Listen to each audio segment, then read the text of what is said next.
Merespon wacana menduetkan Ganjar Pranowo dan Anies Baswedan, Partai Keadilan Sejahtera PKS menyatakan Ganjar dan Anies bisa menjadi pasangan ganas. Meski begitu, saudara, PKS menyebut belum ada pembicaraan serius antara PKS dengan PD Perjuangan soal upaya menduetkan Ganjar dan Anies. Karena itu, hingga kini PKS bersama dengan Koalisi Perubahan masih berkomitmen untuk mengusung Anies Baswedan sebagai bakal capres.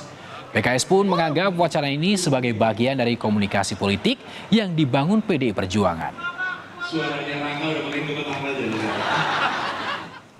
Wow, ini kalau Ganjar dan Anies bisa ganas ini kan.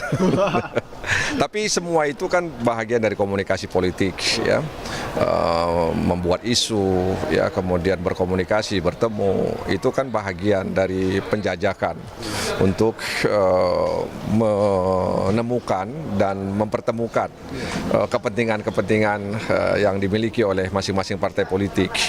Jadi partai politik itu kan punya istilahnya punya angle yang berbeda-beda, ya.